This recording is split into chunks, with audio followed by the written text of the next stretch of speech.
Carta de Leibniz à Princesa Sofia. Hannover, 31 de outubro de 1705. Princesa Sofia, nota 1. Hannover, 1705, nota 2. Tradução e notas de Juliana Ceci Silva e William de Siqueira Piauí, nota 3. Sem dúvida, a Vossa Altíssima Excelência, nota 4, se lembra que quando vossa curiosidade e a da rainha, vossa filha, fez-me falar de filosofia e dos fundamentos da imortalidade da alma, eu apresentei minha doutrina das unidades sustentando que as almas eram verdadeiras unidades, isto é, substâncias simples onde não entram outras substâncias para compô-las, mas que os corpos são apenas multiplicidades, multitudes, e consequentemente que os corpos pareciam pela dissolução de suas partes, a partir das quais eles são compostos, enquanto as almas são imperecíveis. As opiniões a esse respeito eram muito diversas. Alguns diziam que, ao falar das unidades, eu queria colocar esta palavra em voga em um novo uso para confundir as pessoas. Vossa Alteza pedia mais esclarecimentos, não tanto para si própria, mas para as outras pessoas. A rainha estava impressionada com os exemplos que eu apresentava sobre os pontos com relação à linha e sobre os momentos com relação ao tempo, que mostram o que significa ser simples e sem partes. Eu lhes demonstrei também que era necessário chegar a substâncias simples, pois de outro modo não existiriam quaisquer compostos, dado que absolutamente não existem multiplicidades sem verdadeiras unidades. Essa discussão nos oferecia uma agradável distração em Charlottenburg, quando tinha a honra de estar com a rainha, e quando Sua Majestade, que adorava se aprofundar nas coisas, encontrava algum homem mediativo, ele o introduzia no assunto das unidades. Nota 1. Dentre outros filhos, a princesa Sofia de Hannover, 1630-1714, teve, com Ernesto Augusto, o duque de Brunswick-Lunenburg, a filha Sofia Carlota, 1668-1705, a qual se casaria com o rei da Prússia, Frederico III, e se tornaria mãe de Frederico Guilherme I. Foi especialmente a pedido desta última que Leibniz escreveu grande parte da Teodiceia, uma resposta ao Dictionnaire do filósofo francês Pierre Bayle, 1647-1706, o qual, a partir de sua segunda edição, fora lido e discutido por ela e uma pequena corte na Casa Real da Prússia. Nota 2. Texto extraído de Die Philosophischen Schriften von Gottfried Wilhelm Leibniz, Carl Emanuel Gerhardt, 1960, volume 2, páginas 558 a 565. Texto cotejado com Leibniz, Discours de Metaphysics with the Monadologia et autres textes.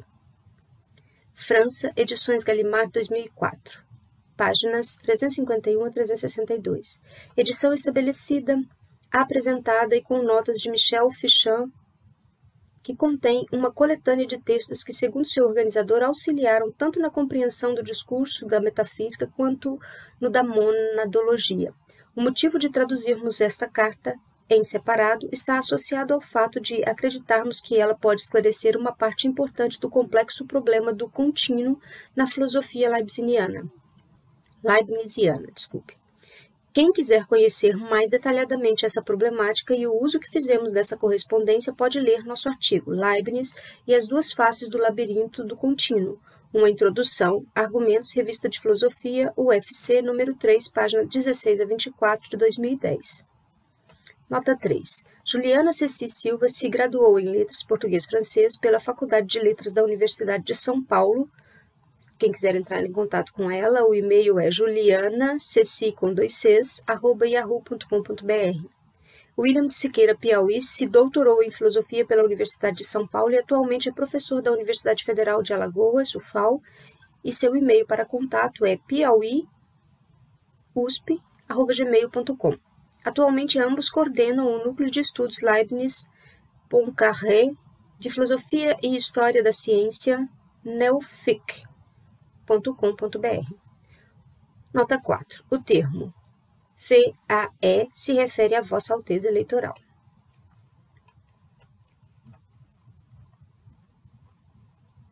Continuando o texto. O que foi tão longe que até as pessoas de outra opinião tomavam conhecimento disso, e o Lord de Obdam pediu que eu lhe fornecesse por escrito um parecer sobre esse assunto, para que o levasse à Holanda, uma vez que ele é curador da Universidade de Leiden. Nota 5. Você irá me perguntar, senhora, com que propósito eu volto a falar das unidades, mas quando Vossa Alteza Eleitoral souber a alegria que tive a este respeito por me encontrar com os dois mais ilustres autores do nosso tempo, como há pouco eu informei, a senhora não ficará nada surpresa com o meu grande entusiasmo que me faz falar de minhas queridas unidades. Este autor me fortalece ainda mais, porque não é filósofo e nem mesmo sábio de profissão, mas é de um grande gênio e de um nascimento muito afortunado. Parece que a natureza e o gênio falaram dentro dele, e prefiro definitivamente o julgamento deles ao da leitura ou da instrução. Vossa Alteza Eleitoral irá me perguntar quem é, então, este autor sobre o qual faço tanto alarde. Senhora, eu bem percebo que você jamais adivinharia. Deste modo, dir-lhe-ei em poucas palavras que se trata do Monsenhor Duque de Borgonha. Nota 6. Imagino, senhora, que tenha ficado completamente surpresa, mas deve supor que se trata da mais pura verdade. De fato, ainda não vi o livro deste autor, mas o vi no jornal de Savant de Amsterdã, página 356, de setembro último, sua reprodução parcial. Eis o que se relata ali sobre as circunstâncias que fez nascer o seu livro. Quando o Monsenhor Duque de Borgonha era muito jovem, ensinaram-lhe as matemáticas, e como se percebeu sua grande perspicácia, propuseram-lhe que escrevesse de seu punho todos os dias o que for ensinado na véspera, a fim de que o que dizem, ao ditar para si mesmo o que lhe for ensinado, e repassando por ordem e sem pressa as verdades geométricas conforme o seu encadeamento. Ele se acostumasse a ir menos rápido e de maneira mais segura. Acrescento que este era o meio de torná-lo atento e de fazer com que fossem suas próprias meditações que lhe deveriam colocar por escrito, sem contar que o sucesso lhe dava prazer e o estimulava a continuar. Note-se que estas meditações reunidas fizeram nascer os elementos da geometria do Monsenhor Duque de Borgonha, os quais acabam de ser publicados em 220 páginas em quarto. E eis o que isso tem a ver com as minhas unidades. Este príncipe se põe a explicar os incomensuráveis, nota 7, na página 33 de seu livro. Suponho, por exemplo, um quadrado perfeito cujo lado seja um pé, a diagonal sendo uma linha reta que leva a um ângulo, o outro ângulo a outro ângulo que lhe é oposto. Será incomensurável com o lado. Isso é, esta diagonal não poderá ser expressa por nenhum número de pés, nem das partes de um pé, como segundas, terceiras, quartas, etc. Décimas, centésimas, milésimas, etc. Ou outras quaisquer. Mas quanto menor for a parte que se tomar por medida, mais se aproximará do exato valor, pela milésima mais do que pela centésima parte, e assim ao infinito. Donde se segue que uma linha pode ser dividida ao infinito, e nela podemos considerar um sem número de pontos, mas que, entretanto, de maneira alguma ela é composta de pontos. Porém, depois de ter considerado esses tipos de verdades, é preciso observar que, por outro lado, quando se considera atentamente a existência dos seres, estas são as próprias palavras de reprodução parcial do livro. Compreende-se muito claramente que existência ou a existência pertence às unidades, e não aos números, ou às multiplicidades. 20 homens só existem porque cada homem existe. O número é apenas uma repetição das unidades, somente elas pertencem à existência. Somente a elas pertence a existência. Jamais poderia existir um número se não existisse unidade. Isso, bem entendido, diz o ilustre autor deste livro, este pé cúbico de matéria é uma única substância, ou são muitas. Não se pode dizer que seja uma única substância, pois neste caso não se poderia dividi-la em dois, se a substância não estivesse no corpo antes da divisão. A todo momento se faria nascer novas substâncias. Se dissermos que são muitas, já que há muitas, esse número, independente de qual seja, é composto de unidades. Se dissermos que existem muitas substâncias, é preciso que exista uma, e esta uma não pode ser duas. Portanto, a matéria é composta de substâncias indivisíveis. Eis nossa razão, acrescenta esse príncipe perspicaz. Reduzida a extremos, a geometria nos demonstra a divisibilidade da matéria ao infinito, e, ao mesmo tempo, nós descobrimos que ela é composta de indivisíveis. Nota 7. Leibniz se refere ao velho problema da incomensurabilidade da diagonal de um retângulo pelos lados, aquilo que denominamos de número irracional, problema que faz ruir uma das bases da filosofia pitagórica, segundo a qual tudo é número, no sentido, pois, que tudo está associado a grandezas comensuráveis, grandezas para as quais podemos sempre determinar proporcionalidades baseadas em números inteiros, grandezas racionais. Li tudo isso com admiração e encontro meu pensamento sobre as unidades maravilhosamente bem expresso. Mas o que diremos quanto à dificuldade que o príncipe notou quanto a qual parece que derrubamos com uma mão? O que ocorre com a outra foi construído. Vou ler novamente. Mas o que diremos quanto à dificuldade que o príncipe notou, quanto a qual parece que derrubamos com uma mão o que com a outra foi construído? Então, senhora, devo lhe dizer que é ao solucionar esta dificuldade que acredito ter prestado algum serviço à ciência e ter estabelecido a verdadeira filosofia que busca o conhecimento das substâncias incorpóreas. O falecido senhor Cordemoy, nota 8, foi bastante confuso quanto a isso em seu livro sobre a diferença entre o corpo e a alma. E o senhor Arnaud, nota 9, me fez lembrar deste livro quando lhe informei sobre minha doutrina das unidades. O senhor Cordemoy, então, vendo que as coisas compostas deviam ser o resultado das coisas simples, foi forçado, cartesiano, do jeito que era, a recorrer aos átomos, abandonando assim seu mestre. Isso é, foi forçado a aceitar pequenos corpos de uma dureza intransponível que ele tomava pelos primeiros elementos ou pelas substâncias mais simples que podem existir na matéria. Para além do fato que todos os corpos também têm partes atuais, ainda que elas não estejam separadas umas das outras. Ele não levou em consideração que esta dureza perfeita e intransponível devia ser miraculosa. Nota 10. E que, efetivamente, todo corpo, grande ou pequeno, tem partes separadas entre elas, as quais exercem aí movimentos internos, na medida em que ele é impulsionado por outros. De outro modo, existiriam corpos inamovíveis, ou impassíveis, sem falar de muitas outras razões que mostram que a matéria é atualmente dividida ao infinito, e os que são de outra opinião estão bem longe de conhecer a variedade e a extensão das obras do autor infinito, cujas marcas, caracteres, se encontram por toda parte. Haveria ainda muitas coisas a dizer a esse respeito, mas isso nos levaria longe demais.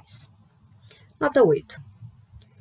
Gerhard Cordemoy, 1626 a 1684, advogado, historiador e filósofo francês, tornou-se conhecido principalmente por seu trabalho sobre metafísica e sobre teoria da linguagem.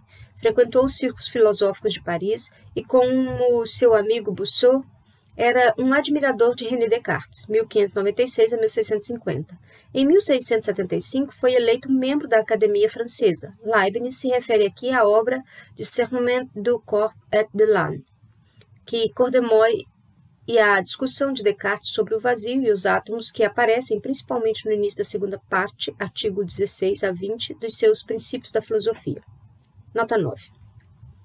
Leibniz se refere ao padre teólogo, filósofo, matemático e lógico francês Antoine Arnaud, 1612 a 1694, que, para ser distinguido do seu pai, foi apelidado de o Grande Arnaud. Além de ser uma das figuras mais destacadas do jansenismo e opositor dos jesuítas no século XVII, teve papel central na produção de conhecimento da abadia de Port-Royal. Foi autor, com Pierre Nicole, de La Logique et l'art de penser, de 1662, também conhecida como Lógica de Port-Royal. Foi o primeiro a polemizar com o círculo cartesiano ao escrever suas objeções às meditações metafísicas de Descartes. Em 1686, iniciou uma longa correspondência com Leibniz, o qual submeteu o discurso da metafísica ao seu exame.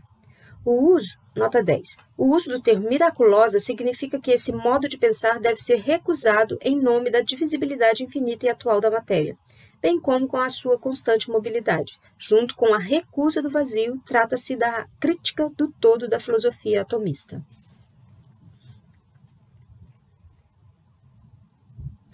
Contudo, aquela dificuldade, respondo ser verdade que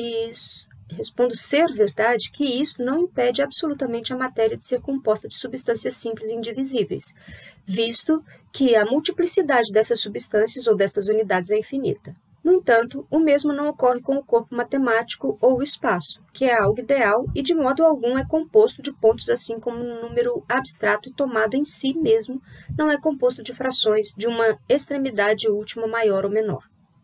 E, de fato, não se pode conceber a menor das frações, nem nada que o número corresponda aos pontos ou extremidades do espaço, porque o número não representa qualquer situação nem relação de existência. Situation, rapport d'existence. É verdade que algumas vezes os matemáticos tomam certa fração como a última de todas, porque depende deles não ir mais longe em sua subdivisão e desprezar, por exemplo, os erros que não ultrapassam 11 bilhões. Lembro-me que foi assim que Cavalier, nota 11, empregou um certo elemento logarítmico. Vê-se também, por isso, que o número seja ele inteiro fracionário, rompo ou irracional third, nota 12. Não é com relação às frações uma quantidade contínua, como a linha do tempo e o grau de intensidade na velocidade. Assim, embora a massa consista em uma porção, amas, de substâncias simples sem número, e embora a duração das criaturas, do mesmo modo que o movimento atual consista em uma porção de estados momentâneos, todavia é preciso dizer que o espaço de modo algum é composto de pontos, nem o tempo de instantes, nem o movimento matemático de momentos, nem a intensidade de graus extremos.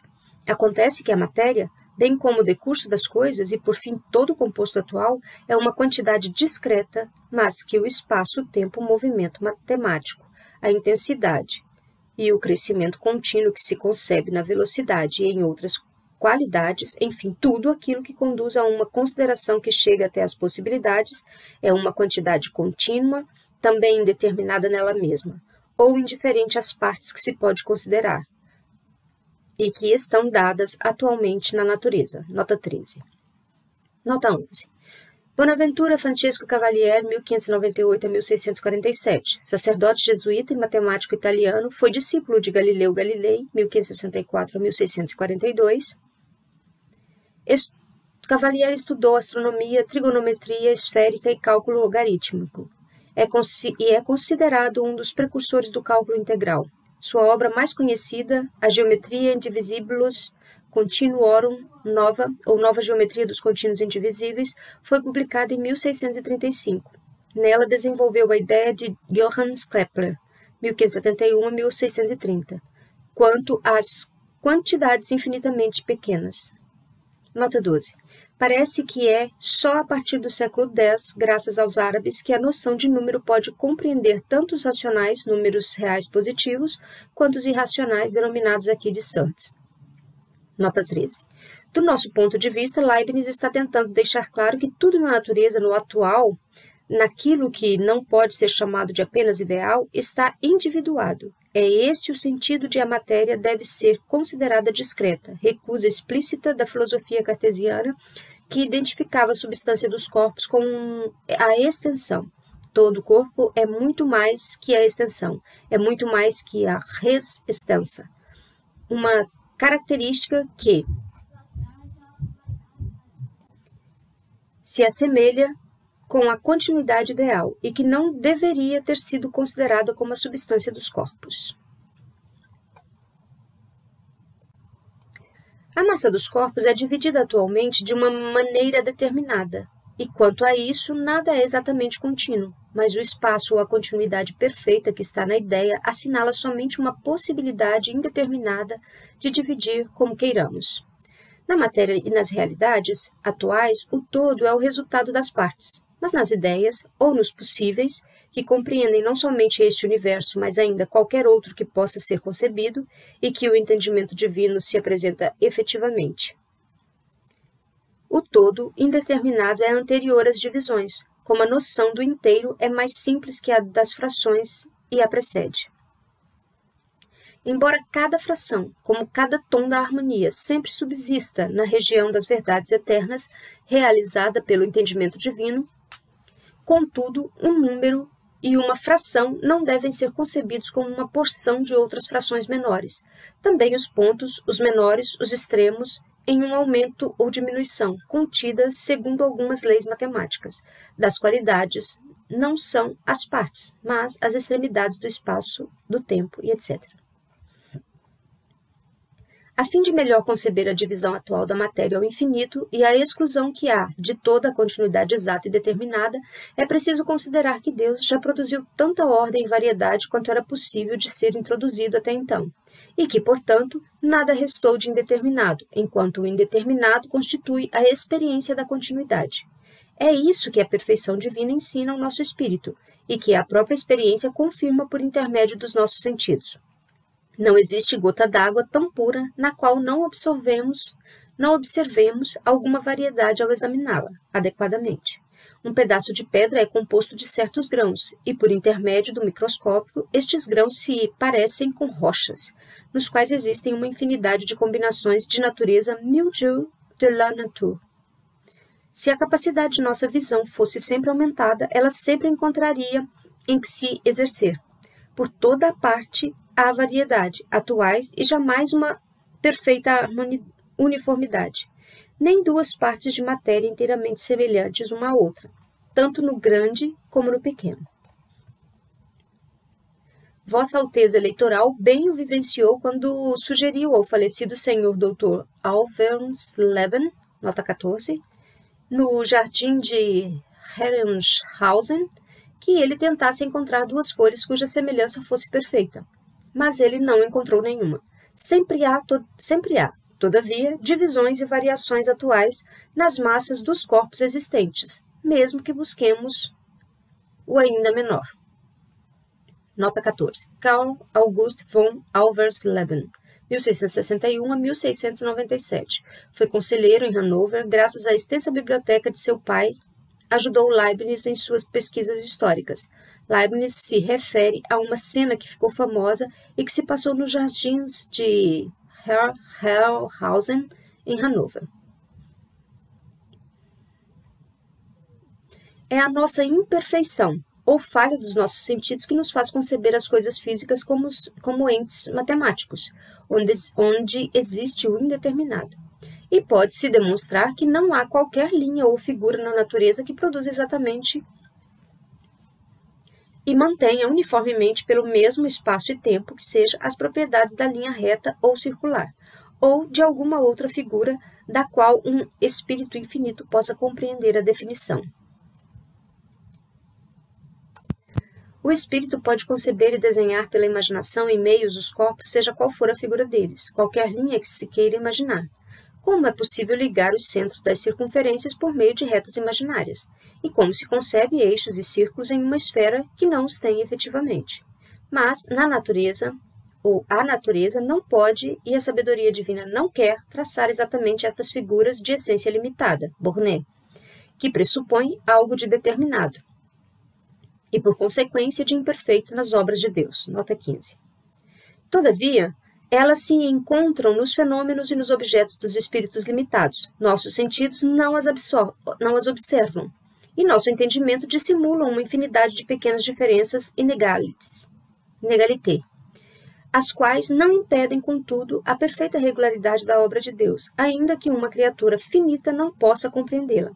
Contudo, as verdades eternas, fundadas sobre as ideias matemáticas limitadas, não deixam de nos servir na prática, na medida em que é permitido fazer abstração das diferenças demasiado pequenas para poder causar erros consideráveis em relação ao objeto que se propõe. Como um engenheiro que traça na Terra um polígono regular, não se preocupa se por algumas polegadas um lado é mais comprido do que o outro. Vê-se bem que o tempo não é uma substância, já que uma hora ou alguma outra parte do tempo, que se considera jamais existe inteira, e em todas as suas partes conjuntamente. Não é senão um princípio de relação, príncipe de rapport, ou fundamento da ordem, fundamento de l'ordre. Nas coisas, desde que se conceba sua existência sucessiva ou sem que elas existam conjuntamente. O mesmo deve ocorrer com o espaço. É o fundamento da relação da ordem, fundamento do rapport de l'ordre, das coisas, mas desde que se conceba existirem conjuntamente. Ambos os fundamentos são verdadeiros, ainda que sejam ideais. A continuidade uniformemente regrada, ainda que seja apenas suposição e abstração, constitui a base das verdades eternas e das ciências necessárias. Nota 15. No discurso de metafísica, inciso 1, parágrafo 1, Leibniz já havia afirmado que o conhecimento de Deus era ilimitado e perfeito. Cremos que ele se refere a algo semelhante, a um conhecimento a partir de noções incompletas, conhecimentos insuficientes, imperfeitos ou inadequados, que não se ajusta ao seu conceito de Deus. Ela é o objeto do entendimento divino, como o são todas as verdades, e seus raios se propagam sobre o nosso. O possível imaginário participa destes fundamentos na ordem na mesma proporção que o atual, e o romance poderá ser tão bem regrado no que diz respeito aos lugares e tempos, quanto uma história verdadeira. A matéria nos parece um contínuo, mas só parece, assim como o movimento atual. É como a poeira do alabastro, que ao fervermos no fogo parece ser um fluido contínuo, ou como uma roda dentada parece um diáfano contínuo ao girar, com muita velocidade, sem que se possa discernir o lugar dos dentes do lugar vazio, entre os dentes. Nossa percepção unindo os lugares e os tempos separados. Então, pode-se concluir que uma massa de matéria não é verdadeiramente uma substância, que sua unidade é apenas ideal, e que o entendimento colocado à parte é apenas um agregatum, uma porção, uma multiplicidade de uma infinidade de verdadeiras substâncias, um fenômeno bem fundado, um fenômeno bien fondé, que jamais desmentem as regras das puras matemáticas, mas sempre contém algo além. E pode-se concluir também que a duração das coisas ou a multiplicidade dos estados momentâneos é a porção de uma infinidade de manifestações, éclair, da divindade, da qual cada uma, a cada instante, é uma criação ou reprodução de todas as coisas, não existindo aí qualquer passagem contínua, falando propriamente de um estado ao outro seguinte. A prova exatamente está célere. Eu vou ler novamente. O que prova exatamente essa célebre verdade dos teólogos e dos filósofos cristãos, que a conservação das coisas é uma criação contínua e fornece um meio bastante particular de verificar a dependência de todas as coisas que mudam para com a divindade imutável, e que é a substância primitiva e absolutamente necessária, sem a qual nada poderia ser nem durar. E eis, ao que parece, o melhor uso que se poderia fazer do labirinto da composição do contínuo, tão famoso entre os filósofos. Nota 16. A análise da duração atual das coisas no tempo nos leva demonstrativamente à existência de Deus, como a análise da matéria que se encontra atualmente no espaço nos leva demonstrativamente às unidades de substância, às substâncias simples, indivisíveis, imperecíveis e, consequentemente, às almas ou aos princípios de vida que não podem ser senão imortais, que estão difundidos por toda a natureza. Nota 16. Parágrafo 7 do prefácio da Teodiceia, a problemática tratada aqui de modo superficial assumirá a seguinte forma.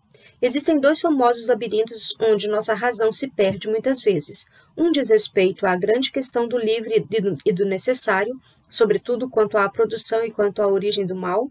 O outro consiste na discussão da continuidade, continuité, ou do contínuo, e dos indivisíveis que constituem seus elementos, e no qual deve entrar a consideração do infinito.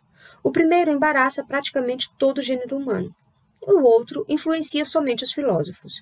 Como o próprio Leibniz enuncia aqui, essa carta pode servir como introdução para a compreensão do que seja o labirinto do contínuo, especialmente no que diz respeito à análise da matéria. Vê-se que as enteléquias, ou forças primitivas, unidades ao que há de passivo em cada unidade, pois as criaturas são ativas e passivas simultaneamente, são a fonte de tudo. Vê-se, por isso, em que consistem as unidades. Mostrei, em outro lugar, como as almas sempre conservam alguns corpos, e que, portanto, os próprios animais subsistem. Também expliquei distintamente a comunicação, ou comércio, da alma e do corpo. Por fim, mostrei que as almas racionais e os espíritos são de uma ordem superior, e que Deus cuidou deles não só como um perfeito arquiteto completo, mas também como um monarca perfeitamente bom.